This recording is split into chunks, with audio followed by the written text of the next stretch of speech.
टिक्की लाए कपूर का? हाँ मंगवा ले। एक टिक्की लिए, 2 टिक्की उठाना। साथी कपूर प्रबल इच्छा है। सूत जी ने कहा, ऋषियों आपने सभी प्राणियों के हित के लिए पूछी है, क्योंकि यह परोपकार ही संतों का लक्ष्य है।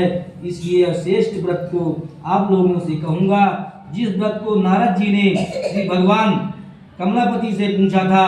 एक समय योगी राज नारद जी पुराण ग्रह कक्ष में दूसरों को हित की इच्छा के अनेक लोकों में घूमते हुए मृत लोक में आ पहुंचे। वहां अनेक योनियों में जन्मे हुए प्राणी अपने कर्मों द्वारा अनेक दुखों से पीड़ित होकर के ऐसा देख करके नारद जी ने मन में विचार किया कि किस यंत्र से किस योनियों में प्राणियों को दुख का नाश होता है। इसे मन में विचार करके विष्णु लोक को गए। तब वहां श्वेत वर्ण और 4 भुजाओं वाले सबके आधार भगवान नारायण को देखा, जिनके हाथों में शंख चक्र गदा और पद्मा तथा गले वनमाला पहने हुए सुशोभित श्री भक्त दर्शन करके स्तुति करने लगे। नारद जी ने बोले, आप अत्यंत शक्ति के समान हैं, मन तथा वाणी को आप नहीं पा सकते हैं। आपकी आदि मध्य अंत में कई निपुण स्वरूप हैं। आदि भक्तों को दुख को नाश करने वाले और भगवान जो मेरा नमस्कार स्वीकार करें। नारद जी ने स्तुति करके सुना करके भगवान नारायण ने नारद जी से पूछा। श्री भगवान ने कहा, मुनि श्रेष्ठ, आपके मन में क्या है? आपकी यहाँ किस काम के लिए आगमन हुआ है? निसंकोच कहो।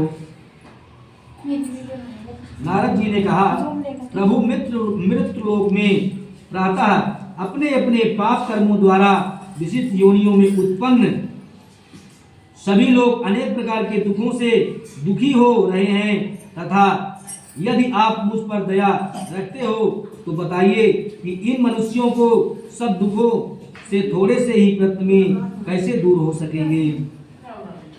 श्री हरि भगवान श्री हरि ने कहा, नारद जी, मनुष्यों की भलाई के लिए आपने बहुत अच्छी बात पूछी है।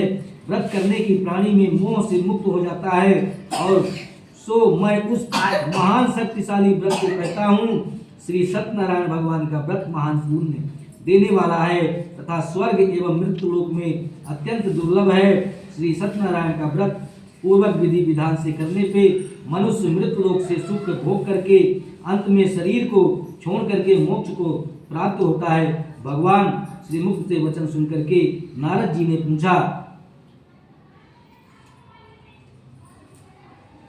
भगवान ने कहा, दुख शोक आदि दूर करने वाला, धन धान्य को बढ़ाने वाला तथा संतान को देने वाला, सभी स्थानों में विजय प्राप्त दिलाने वाला, भक्ति और किसी के मनुष्य के सत्यनारायण की कथा शाम को ब्राह्मणों द्वारा बंधुओं को धन प्राप्त होकर के पूजन करे। भक्ति भाव से नैवेद्य केले और फल, दूध, दही, घी, गेहूं आटे के चूर्ण लेवे और अंत में षष्ठी का शक्कर गुड़ ले करके पदार्थ एकत्र होकर के भगवान सत्यनारायण का व्रत करना चाहिए। बंधु बांधुओं से श्री सत्यनारायण कथा सुन करके ब्राह्मणों को भोजन कराएं और एवं दक्षिणा दे करके संतुष्ट करें। निरुद्ध होकर के बंधु बांधुओं से सहित स्वयं भोजन करें। नृत्य गीत आदि का आचरण करके श्री सत्यनारायण व्रत भगवान का स्मरण करके रात्रि को व्यतीत करें, और इस तरह व्रत करने से मनुष्यों की इच्छाएं निश्चित ही पूर्ण होती है। विशेष कलयुग काल में मृत्यु लोक में यही इच्छा पूर्ति के लिए मोक्ष का सरल उपाय है। वही सत्यनारायण भगवान की जय।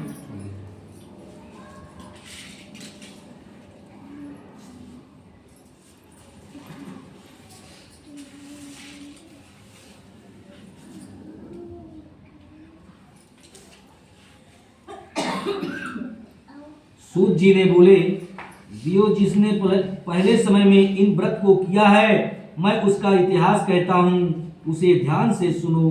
सो सुंदर काशीपुरी नाम की नगरी में एक अति निर्धन ब्राह्मण रहता था। वह ब्राह्मण भूख और प्यास से व्याकुल हुआ नित्य पृथ्वी पर घूमता था। ब्राह्मणों से प्रेम करने वाले ब्राह्मण प्रिय भगवान विष्णु जी और ब्राह्मण को दुखी देख करके बूढ़े ब्राह्मण का रूप धारण करके उसके पास आ जा करके आदर से पूछा, नित्य दुखी होकर के पृथ्वी पर क्यों घूमते हो श्रेष्ठ ब्राह्मण, वह सब मुझसे कहो, मैं सुनना चाहता हूं। ब्राह्मण बोला, हे प्रभु, मैं बहुत निर्धन ब्राह्मण हूं, भिक्षा के लिए इस पृथ्वी पर घूमता हूं। ब्रह्ममहित भगवान, आप इस निर्धन दरिद्रता से छुटकारा दिलाने के लिए कोई उपाय जानते हो तो मुझे पूर्वक बतलाइए। भगवान ने कहा, वृद्ध ब्राह्मण रूपधारी भगवान विष्णु जी ने कहा, ब्राह्मण देवता भगवान सत्यनारायण मनवांछित फल देने के लिए वाले हैं, इसलिए वृद्ध तुम सत्यनारायण का व्रत पूजन करो, और सत्यनारायण करने से मनुष्य सभी दुखों से मुक्त होता है। ब्राह्मण को अंत में पूर्वक व्रत करके संपूर्ण विधान बतला करके बूढ़े ब्राह्मण का रूप धारण करने वाले सत्यनारायण भगवान वहीं अंतर्धान हो गए। जिस व्रत को वृद्ध ब्राह्मण ने बतलाया है उस व्रत को मैं निश्चित ही करूंगा। वह निश्चित करके निर्धन ब्राह्मण नो रात्रि में नींद नहीं आई। तदंतर वह ब्राह्मण प्रातः काल उठ करके नित्य में श्री सत्यनारायण व्रत का भिक्षा के लिए भगवान की कृपा से उसको भिक्षा के लिए बहुत सा धन मिला। बंधु बांधवों से साथ में वह सत्यनारायण व्रत का से ब्राह्मण सब कुछ दुखों से छूट करके अंत में संपत्तियों से युक्त होकर के जिनमें लोक में महीनों उससे प्रकार के भगवान श्री सत्यनारायण व्रत करके श्रेष्ठ ब्राह्मण सभी पापों से मुक्त होकर के दुर्लभ मोक्ष को प्राप्त किया। पृथ्वी पर जो मनुष्य श्री सत्यनारायण व्रत करता है वह सब पापों से छूट करके दुर्लभ मोक्ष को अधिकारी बनता है। पृथ्वी सत्यनारायण व्रत करके वह मनुष्य सब दुखों से छूट जाता है। इसलिए नारद जी श्री मुख से कहा, मैंने इस व्रत को तुमसे कहा है हे ऋषियों, और तुम सुनना चाहते हो। ऋषियों ने कहा, मुनीश्वर, पृथ्वी पर वह ब्राह्मण से सुन करके किस किसने यह व्रत को किया है, हम सब वह सुनना चाहते हैं। सत्यनारायण पर हमारी श्रद्धा हो रही है। श्री सूत जी ने बोले, पृथ्वी पर मैं जिसने यह व्रत किया है वह सब सुनो। एक समय वह ब्राह्मण धन और ऐश्वर्य से अनुसार बांधुओं को एक साथ व्रत करने के लिए तैयार हुआ।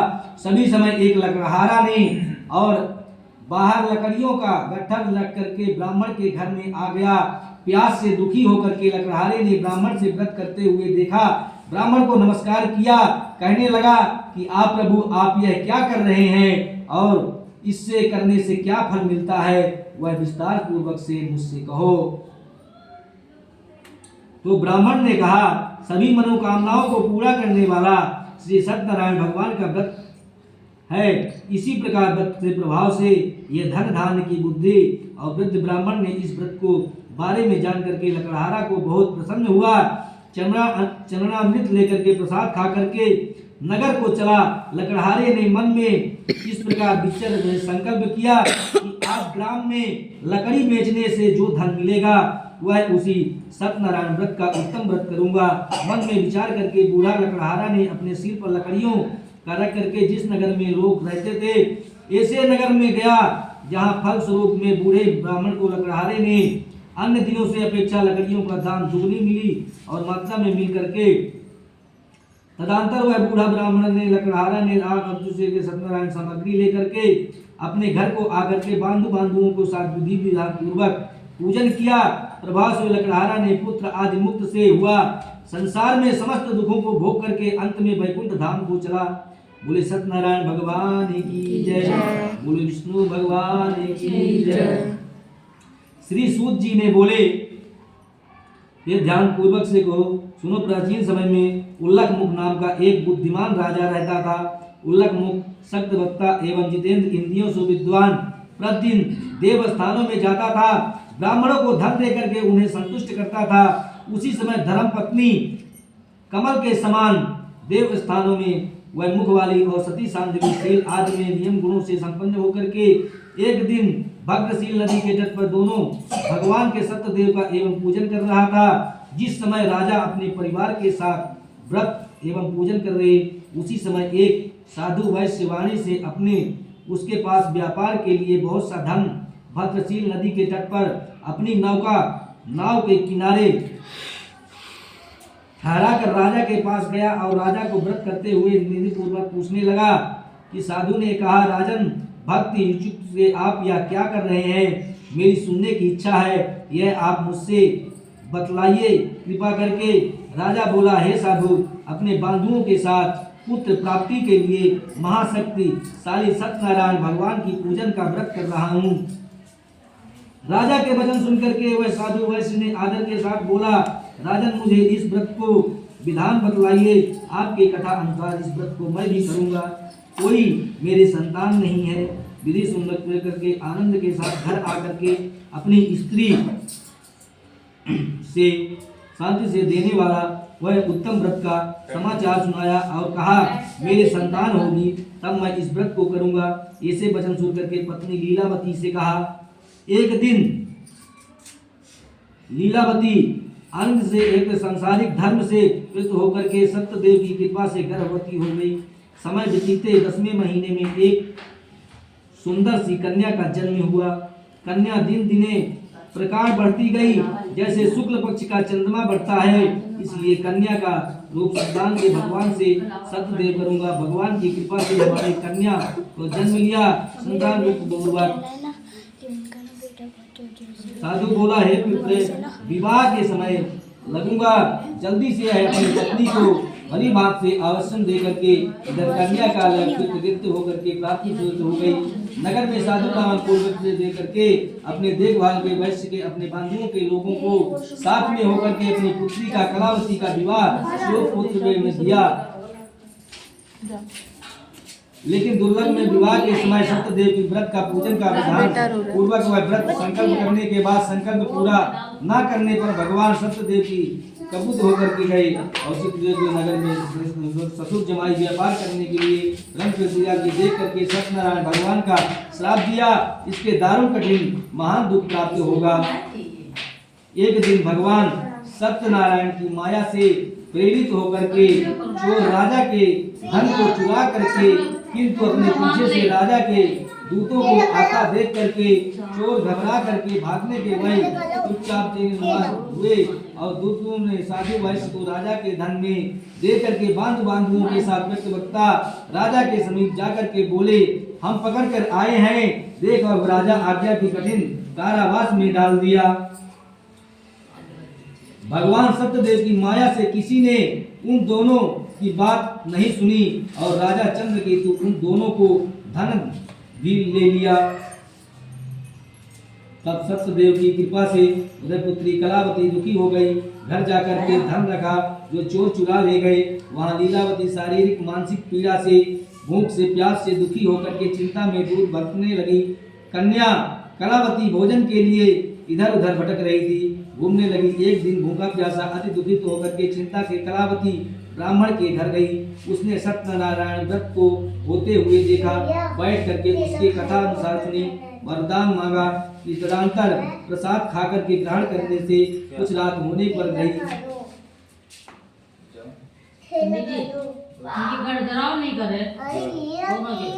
माता लीलावती ने कहा, हे पुत्री, दिन में कहाँ रही और इसी रात को वह कलावती बोली। ब्राह्मण के अनुसार व्रत को देखा और व्रत भगवान को तैयारी करोगे। पहले कराने दिए, पहले साल में बैठी नहीं, जब बैठे थे जब भी करवा देते थे। एक सिक्का डाल दे। नहीं इसमें खुले एक सिक्का डाल दे। इसमें कोने पर बांध पहले ना इसका चले बांध दो, पहले एकदम से हाँ इसमें बनवा दो। राइट भाग में बांध। फिर उसके बाद हल्का बांध दो। आप लोगों से वही ऐसा कठिन दुख प्राप्त हुआ, कोई नहीं कहे कह करके दोनों खुद करके शैल धर्म कराया और नए वस्त्र भूषण दे करके साथ में उनको बुला करके तदंतर आज क्रिया करके जितना भी उनके धन था उसके लिए राजा आप अपने घर में जा करके राजा को प्रणाम करके वैश्य के साधु नामक हमने भगवान को धन्यवाद दिया। जब करके इति प्राण से भगवान अंत में प्रत्यक्ष अपने के लिए राजा होकर के ऐसा भगवान को धन्यवाद दे करके अपने घर के लिए प्रस्थान किया। प्रेम से बोली सत्यनारायण भगवान की जय, बोलो विष्णु भगवान की जय।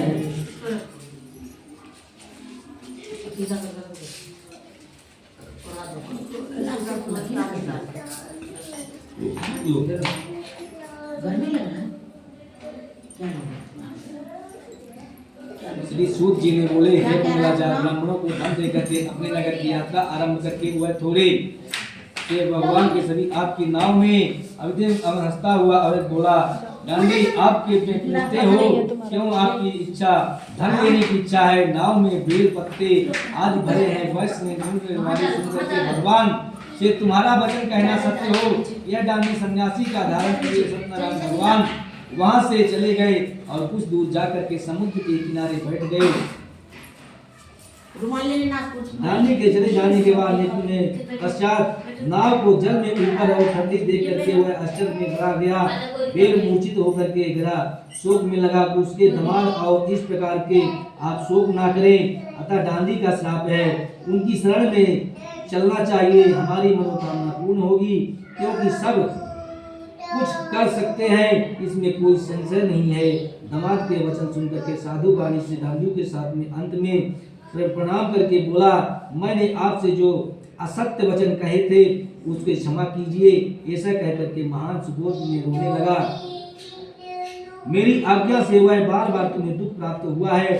भगवान की ऐसी वाणी सुनकर के साधु वाणी से स्तुति करने लगा। साधु ने कहा, हे भगवान, आश्चर्य की बात है कि आपको माया से मोहित होने के कारण ब्रह्मा आदि देवता भी आपको गुणों को थोक नहीं रूप से नहीं जानते हैं, तो मैं अवज्ञानी कैसे मोहित होने के कारण मैं कैसे जान सकता हूँ। आप प्रसन्न होइए और मुझे सामर्थ्य के अनुसार आपकी पूजन करूँगा। मैं आपकी शरण में आया हूँ। मेरा जो नौका में स्थित पुराना धन था उसी तरह मेरी रक्षा करो और मैं पहले की तरह मेरा समान नौका में भर दो। मैं भक्ति युक्त वचन सुन करके भगवान जनार्दन संतुष्ट हो गए। भगवान हरि की इच्छा के अनुसार वह नौका में धन दा करके दामाद ने कहा, देखो मेरी रत्नपुरी नगरी दिखाई दे रही है। इसके बाद अपने धन को रक्षा के लिए दूतों को आगमन समाचार सुनाने के लिए अपनी नगरी में भेजा। तत्पश्चात वह दूत नगर में जाकर के साधु नामक वैश्य ने हाथ जोड़ करके प्रणाम किया और उसे अपनी अधिष्टि की बात कही और साधु अपने दामाद सहित बहुत में धन लेकर के नगर के समीप में आ गए। ऐसा वचन सुनकर के लीलावती बड़े से हे सत्यदेव की पुत्री से कहा, दर्शन के लिए जाती हूँ, तुम कार्य करके शीघ्र आना।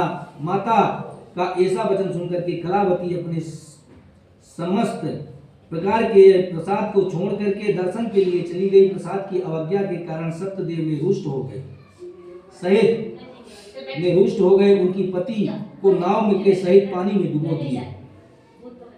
तत्पश्चात कलावती ने अपने पति को न देख करके रोती हुई भगवान के पास शोक के होते में जमीन पर गिर पड़ी। तरा नौका में डूबा हुआ धन तथा कन्या को रोता हुआ साधु में दुखित होकर के विचार करने लगा। आश्चर्य हो गया कि संचालक करने वाला चिंत भय होकर के लीलावती कन्या के व्यापित होकर के विलम्ब हो गए। अंत में दुख में विलाप करती हुई अपने पति के साथ एक प्रकार कहने लगी, अपने अभी नौका में समाचार दामाद के कैसे अधिक हो गया, यह जाने देवता में अपक्षा हो गए कि हरण में लगी। श्री सत्यनारायण की महिमा को कौन जान सकता है। ऐसा व्रत कह करके भक्तों के साथ विलाप करने लगी और कलावती ने रोने लगी।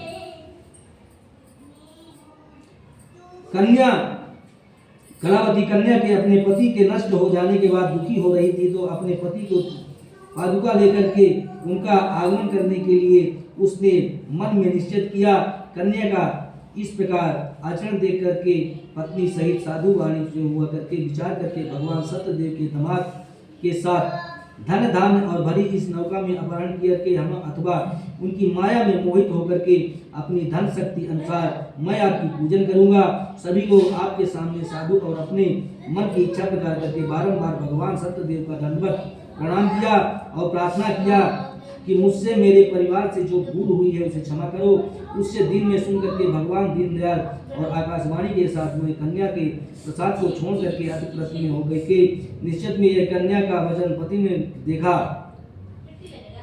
यदि घर जाकर के मेरा प्रसाद ग्रहण कर आए और तुम्हारी पुत्री निश्चित पति को प्राप्त करेगी। वह शयन में जाकर के सुन करके कलावती अपने शीघ्र पहुंच करके प्रसाद को ग्रहण किया। पुनः उसने अपने पति का दर्शन पाया और वैश्य के परिवार के प्रसाद खाए हुए कलावती को कन्या के अपने पिता से कहा, विलंब क्यों कर रहे हैं, अब तो घर चले। और कन्या की बात सुन करके मणिपुत्र संतुष्ट हो गए।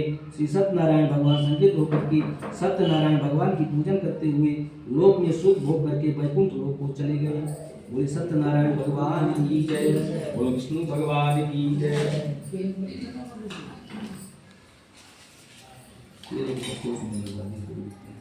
तस्वीर रखी है, तस्वीर में मूर्ति पर क्या लगे जा करके वह बहुत से बड़े पेड़ के नीचे आया। उसने कहा, भक्ति भाव से ग्वालों के बांग बांगों से संतुष्ट होकर के सत्यदेव की पूजन करते हुए देखा। अभी मैं वहां से अपने भगवान सत्यनारायण नमस्कार किया।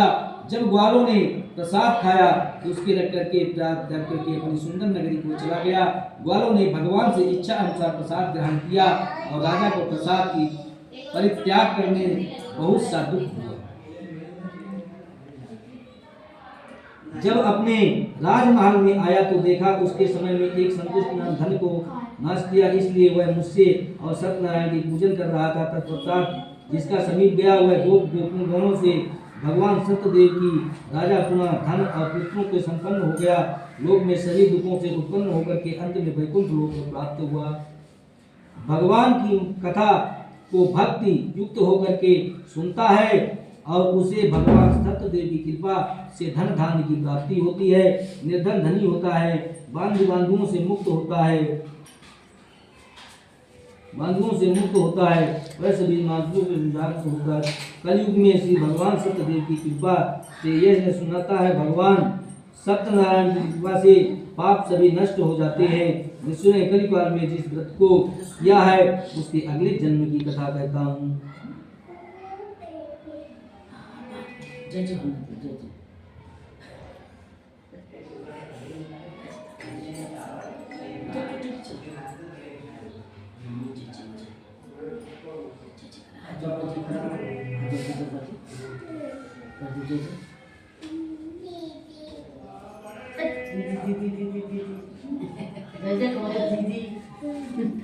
ये विमान को निवास करने वाले ये ग्वाल बाग में श्री कृष्ण समुद्र में आकर के संतुष्ट में भगवान श्री देव को किया।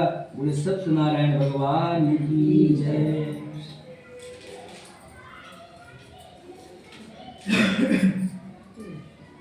हम बोलो बोलिए।